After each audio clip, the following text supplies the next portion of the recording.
Dejamos planteado antes del corte estas preguntas respecto de reformas curriculares, respecto de dónde se juegan, cómo una reforma que parece ir hacia un lugar o desde una filosofía termina en el fondo yendo hacia otra. Y me parecía interesante que salgamos por un rato de la perspectiva nacional, que a veces parece llamativamente auténtica o pinta ser muy original, para tratar de plantarnos... ¿Querés un mate? Bueno. Para tratar de plantarnos en cuál es el panorama internacional de esto que vamos a estar hablando hoy con Manuel, ¿sí? Y yo les comentaba a los oyentes y a los chicos que en la temporada pasada de Pasen al Frente tuvimos un programa destinado al diseño curricular, y en esa ocasión, cuando hicimos la columna de Mientras tanto allá afuera, que es esta columna que busca experiencias del mundo para tratar de pensar experiencias locales, traje en su momento un trabajito que lo que hacía era comparar una reforma que se había hecho en Ucrania y la comparaba con una reforma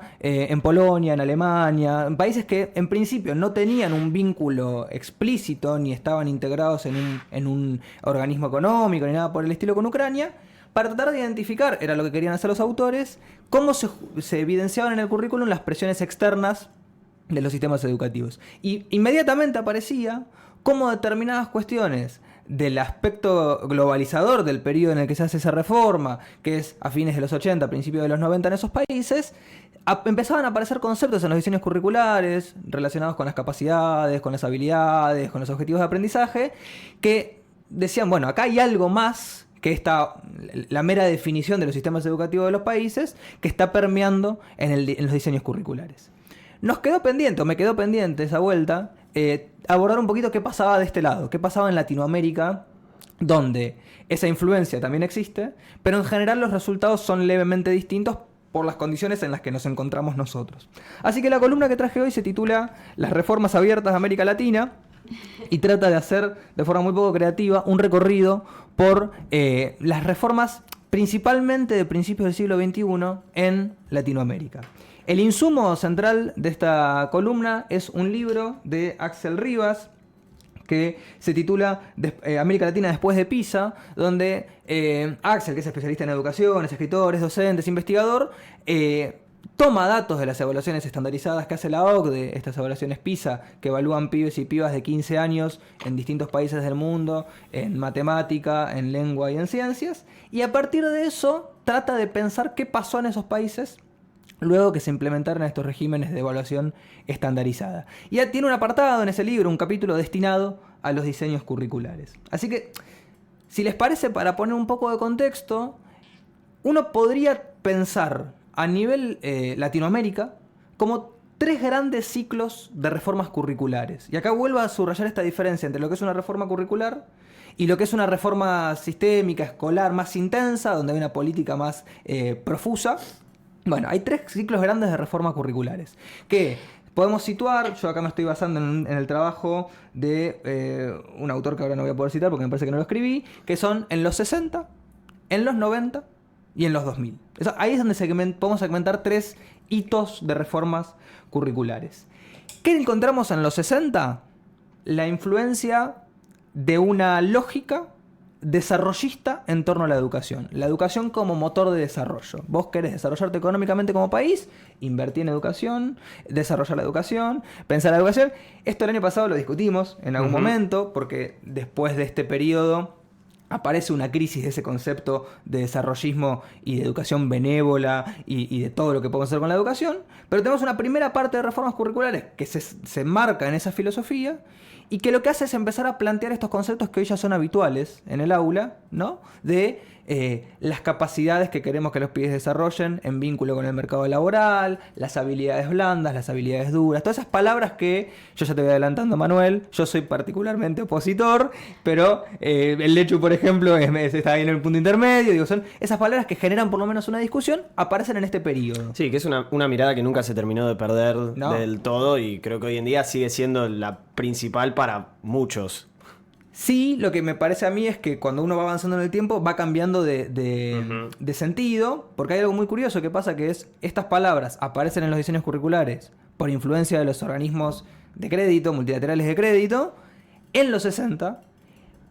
Hay una crisis muy grande en el 73 a raíz de una caída del precio del petróleo, un aumento del desempleo en todo el mundo y demás. Y cuando pasa esto, son los mismos organismos que venían pregonando estas políticas de desarrollo económico y demás, de inversión del Estado, los que dicen, che, se le fue la mano, no era por acá. Y agarran el mismo paquete de conceptos que venían imponiendo, que venían sugiriendo enfáticamente, y los reversionan. Dicen, sí, hay que desarrollar capacidades y habilidades de forma más eficiente.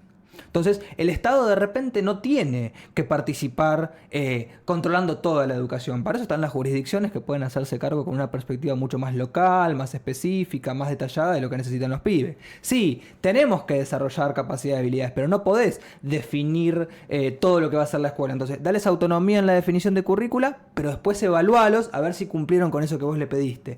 Y estos conceptos que nacen en los 60 con una impronta, en los 90 pasan a constituir un sistema educativo con una gestión más bien empresarial, basada esto, en los resultados, en qué podés medir y en cómo vos podés destinar recursos de forma específica para desarrollar un perfil específico de los sistemas educativos. Y esta reforma que en la Argentina está muy clara y muy fresca por lo traumática, que es, en el caso de la Argentina, pero también en el resto de los países de Latinoamérica, la descentralización de los sistemas educativos, el pase a las jurisdicciones de la responsabilidad de gestión, con un argumento, yo te decía ahí antes del corte, que es el federalismo. Nosotros somos un país federal, entonces que las particularidades de cada jurisdicción se puedan acercar en los diseños de las escuelas, pero con provincias sin recursos económicos y sin recursos técnicos para poder llevar adelante esas políticas, y el Estado Nacional metiendo la mano en, voy a hacer un programa que tenga que ver con los contenidos básicos de matemática. Entonces financiaba ese, y ¿qué terminaba haciendo ahí? Influir en el currículo. Meterse en priorizar determinados contenidos, que lo que señala sobre todo Axel Rivas es, uno ve que hay una tendencia a, inclusive con reformas de regímenes escolares, seguir priorizando aquellos contenidos que aparecen en las pruebas PISA, que aparecen en los 90 no existían las pruebas PISA todavía, pero que aparecen en los exámenes internacionales y te empiezan a dar indicadores centrales. Este es el contexto. 60, 90, mismos conceptos, enfoques distintos. Sí, todos los autores, y acá hay literatura para recorrer, inclusive en Gloria y Loor hay un montón para encontrar, de qué es lo que pasa a partir de los 2000, no solamente en la Argentina, sino en América Latina toda, que es un quiebre en la forma de pensar la educación, una ruptura en la forma de pensar la educación.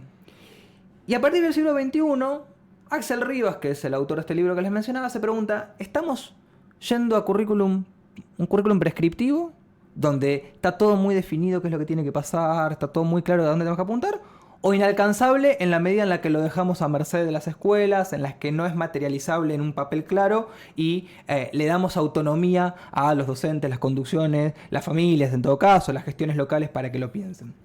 Este antagonismo, ¿no? Un currículum bien formulado, un currículum más liberado, es lo que traza, o lo que para mí guía las reformas, o da marco a las reformas del siglo XXI. Tenemos que pensar que se trata de una oleada de gobiernos que trata de desprenderse de la mirada neoliberal en distintos periodos. Estamos hablando de Brasil, Uruguay, Perú, Argentina, Chile, países que venían de experiencias comparables con la experiencia neoliberal argentina, comparables en un muy fuerte sentido, porque uno empieza a ver políticas muy replicadas, y gobiernos que a partir de los 2000 empiezan a desarrollar políticas que rompen con una idea, que es la escuela o la educación como un servicio a la educación como un derecho. Y esa sutileza hace que no solamente se empiecen a repensar materialmente algunas cosas, sino que se caracterizan por legislar, como depositar en la ley un montón de modificaciones, de cambios y de tendencias que hoy en retrospectiva te sirven para entender qué estaban queriendo plantear, porque muchas de esas cosas no se terminaron materializando en la práctica. Hay mucha vocación de legislar que no termina tomando forma en la práctica. Luchito, ¿me podrías poner la fotito de los cuadritos de los países con las reformas? Para solamente ilustrar la otra. Solamente ilustrar cuál es la intensidad. No lo vamos a leer ni a palo porque yo no veo el que tengo en el papel, menos voy a ver el que tengo en la pantalla. Pero ahí tenemos la lista de países con la cantidad de reformas curriculares que se hicieron desde el 2002-2003 hasta el 2015. ¿Está bien? Se trata de... Fíjense que Argentina tiene marcada únicamente la definición de los núcleos de aprendizaje prioritarios. Ahora vamos a hablar un poco de eso. Pero en el resto de los países tenés intentos y reintentos de reformular diseños curriculares en sistemas educativos que se habían fragmentado, donde en la práctica el Estado Nacional había renunciado a cierta capacidad de control en los diseños curriculares, y estas políticas que dicen, bueno, tenemos que volver a repensar esta herramienta, porque estaba esta filosofía en los 90, ¿no? De que yo cambio el diseño curricular, capacito a los docentes y ya está. Eso entra en el aula directamente. Y estos gobiernos dicen, no funciona. De hecho, no funcionó así.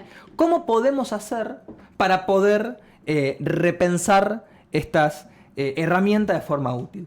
No quiero extenderme innecesariamente, pero sí me parece interesante hacer un recorrido muy rápido por algunas de las propuestas de estos países. Digo, en Uruguay tenemos en el 2006 el plan de ciclo básico para liceos y tecnológicos que incorpora más asignaturas y horas de estudio al nivel secundario. Entonces tenemos una tendencia a volver de diseños de los 90, que eran más integración de áreas, integración de materias y focalizarse en capacidades y no en contenidos, a volver un poquito a los contenidos, las materias, las asignaturas, los tiempos cerrados, la jerarquización de materias según carga horaria y demás.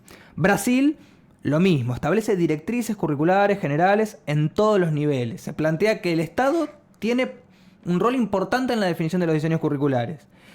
¿Qué le pasa a Brasil?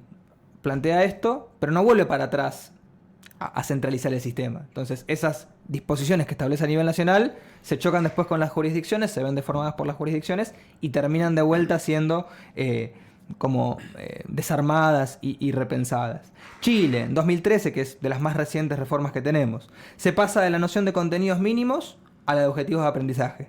Entonces, ¿qué le permite esto a Chile? Reformular la forma en la que los evalúa. Yo pretendo que un pibe que está en tal momento del sistema educativo haya adquirido estos aprendizajes, haya aprendido esto. No es un contenido mínimo, lo estoy tirando para abajo. Entonces tenés mucho simbolismo, mucha semántica para llenar este concepto del currículum pensado desde ¿cómo hacemos para homogeneizar un sistema que se fragmentó? Un sistema que se diversificó, que no tiene consistencia, que no tiene coherencia en sí mismo. Entonces, en algunos países tenés más prescripción, más horas, más asignaturas. En otros tenés este cambio de discurso que en Argentina estuvo muy presente, la educación como derecho y la definición de los núcleos de aprendizaje y demás. Bueno, definiciones más generales, pasar de algún concepto de contenido mínimo a objetivos de aprendizaje, todas virajes y modificaciones que, dice Axel Rivas, nos muestran que no es solamente una vuelta para atrás. Es una lectura muy fácil de hacer, que estos gobiernos quisieron volver a un estado más presente. No es solamente una vuelta para atrás, es decir, ¿cómo hacemos para, en este contexto tan complejo y que sigue siendo contradictorio, apuntar a cohesionar este sistema que se fragmentó? A mí me llama mucho la atención, y me entristece un poco, que la reforma impuesta por la Ley de Educación Nacional haya definido núcleos de aprendizaje a nivel nacional, pero no haya podido devolver a la nación la gestión de las escuelas. Y cuando uno mira cómo se sanciona esa ley, todas las provincias estaban de acuerdo con esa ley. O sea que evidentemente ahí hubo una disposición de las gobernaciones a no volver para atrás con esa fragmentación del sistema que hoy se sostiene. Entonces, si les parece, cierro con esto para que puedan discutir, opinar y desarmar todo lo que dijimos. Rivas dice que conviven mayores grados en estas reformas de autonomía de los docentes y de las escuelas, pero con instrumentos específicos de control a nivel nacional. Entonces, primera contradicción. Son reformas que apuntan a que las escuelas puedan definir más concretamente sus diseños curriculares, sus puestas en práctica, sus propuestas pedagógicas específicas, pero tenés, por ejemplo, el caso de México, que es que el libro que más se usa en todas las escuelas públicas del país es el libro gratuito que se desarrolla desde el Ministerio Nacional, que está recontra ligado a las propuestas curriculares del Estado Nacional. Entonces tenés como instrumentos de control súper evidentes que conviven con esta tendencia a la autonomía y a la libertad de los docentes y de las escuelas de definir.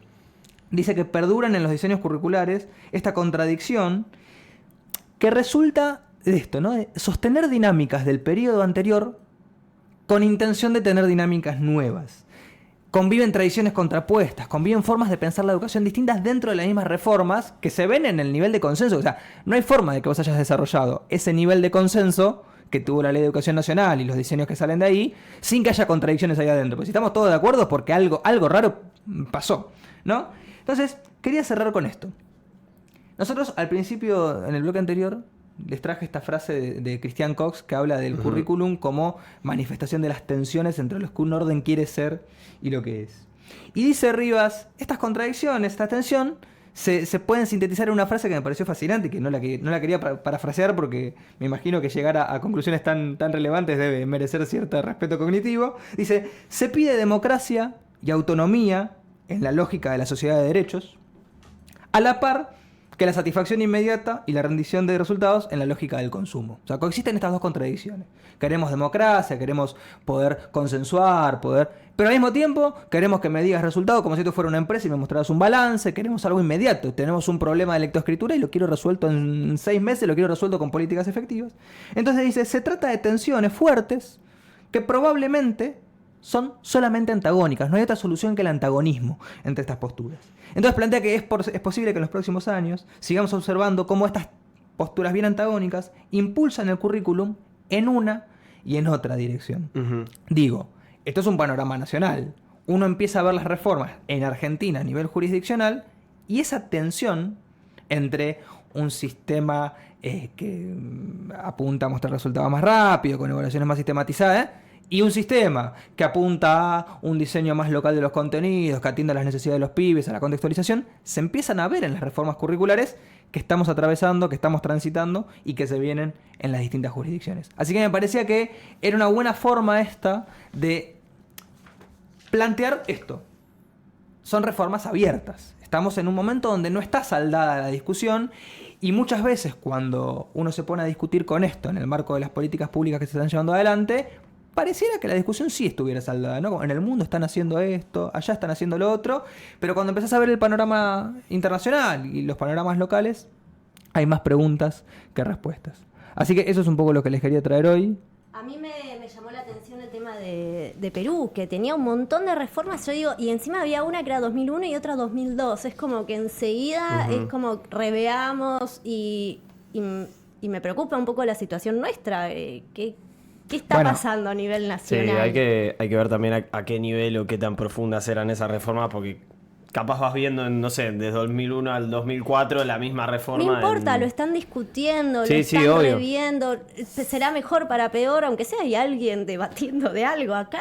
Yo siento que pasa que igual yo ahí medio como que lo corregiría, porque yo no estoy, ahí no leí tanto de todas las provincias, pero si vos mirás Ciudad de Buenos Aires, entre el 2012 y hoy sí hubo 3 reformas. Claro.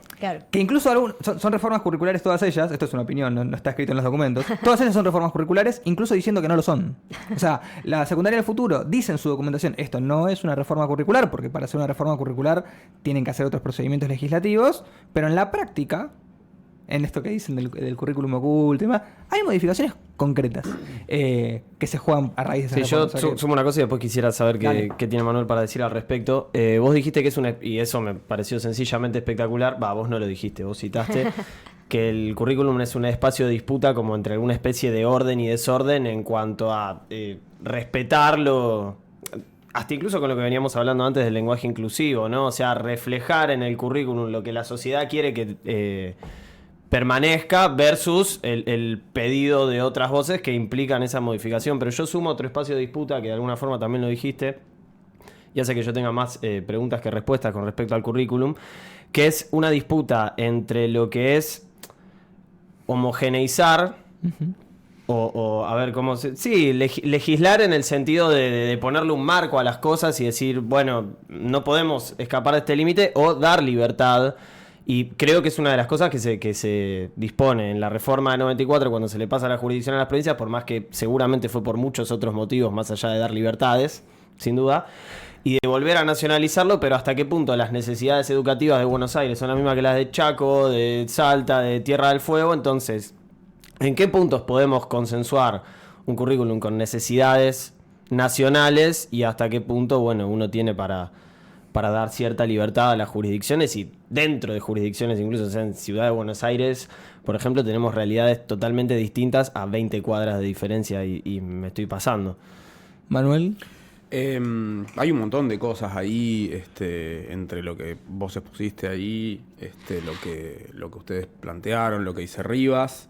Me pareció muy interesante lo de Rivas hay como dos polos antagónicos que capaz que no se van a resolver nunca, en todo caso, vemos bandazos. Yo puedo acordar un poco con eso. A mí me parece que se puede trazar un camino a recorrer. Acuerdo en que hay dos bandazos, dos polos que se manejan, o sea, que están identificados así. Yo creo que se puede recorrer un camino que transite por entre esos bandazos, digamos. Porque hay cosas que, a esta altura del partido, promediando la tercera década del siglo XXI, me parece que son atendibles respecto de, no sé, de cómo es el mundo hoy y cómo vincularse con el mundo hoy, que si querés se parece más a la cuestión de la lógica del consumo. Uh-huh. No tanto sobre la cuestión de la supervisión de los sistemas, si quiero resultados inmediatos y qué sé yo, pero sí, bueno, tenemos un sujeto, somos sujetos atravesados por el consumo y la satisfacción inmediata. Bueno, ¿cómo haces para vincularte? ¿Cómo hacemos para formar generaciones que se vinculen con eso? No que se rindan ante eso, uh-huh, pero que sí que aprendan a vincularse con eso, porque esa es la lógica del mundo también, la lógica del trabajo y la lógica de los estudios superiores, qué sé yo. Los chicos quieren satisfacción inmediata, pero sin embargo, mis alumnos aspiran a estudiar en la universidad. Tienen esa fantasía en la secundaria de estudiar en la universidad. Y quieren estudiar en la universidad y valoran la Universidad Pública Argentina, pero la pregunta es, ¿se bancan 4, 5, 6, 7 años de incertidumbre hacia un título que no sabe bien cómo va a terminar? Porque este país se rompe cada 10 años, tú tenés el título y ahora qué hago con esto, no sé. ¿Se bancan eso? Me parece que no, porque las nuevas subjetividades.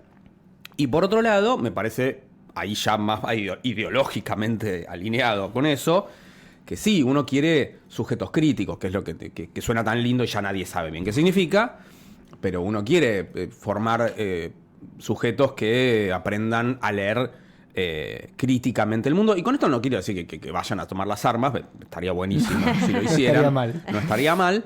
Pero sí, en todo caso, que aprendan a no leer la simpleza que les propone el mundo, como, bueno, esto es así funciona y ya está. No, que aprendan a hacer preguntas.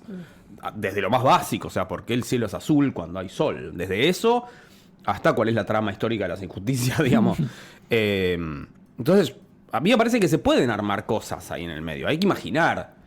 Y otra cosa que miraba era que estas discusiones son discusiones muy, muy técnicas que en la escuela no llegan, digamos. A la escuela llegan, en todo caso, bueno, hay una reforma curricular. Digo, acá, ¿qué querés que haga ahora? A ver, la nueva escuela secundaria, que nombraban acá hace un rato, en el currículum de historia no había diferencias respecto de lo anterior, que tiene que ver, que ni siquiera tenía que ver con los NAP, porque creo que la NES fue la primera reforma curricular de secundaria en la ciudad de Buenos Aires, uh-huh, de la historia, me parece que fue. Y no había diferencias en el currículum de historia. Nada más que estaba achicado en tiempo. Pero lo mismo. Entonces, bueno, vos querés que haga lo mismo, querés que haga más, porque en realidad pasaron muchos años que hay que incorporar al currículum en menos tiempo. Esa es la única diferencia. Entonces, después hay cosas que los planteles docentes, que somos 800.000, 1 millón de personas en Argentina, cuando nos viene una reforma curricular, vamos a tratar de adaptar eso a lo que más se parezca a lo que nosotros ya venimos haciendo. Claro. ¿Entendés? O sea, si vos me decís, no, ahora se llaman contenidos básicos comunes, ahora son objetivos, no propósitos. Yo te miro así, digo, no sé de qué me estás hablando, vos decime qué querés que haga con estos contenidos que yo venía enseñando. Porque, o en todo caso es lo mismo con otro nombre. Claro, o es lo mismo con otro nombre, que es lo que pasa muchísimo en los organismos técnicos, ¿no? O sea, le ponen nombres nuevos, pues hay que justificar el sueldo de toda esa gente que cobra muy caro. Que es ponerle nombres nuevos a cosas que ya hacemos. Igual ahí, yo esto te lo he escuchado decir alguna vez, y a mí me surge siempre una pregunta que es... Me parece que es un diagnóstico, por lo menos, contrapuesto con el diagnóstico generalizado. Uh-huh. Digo,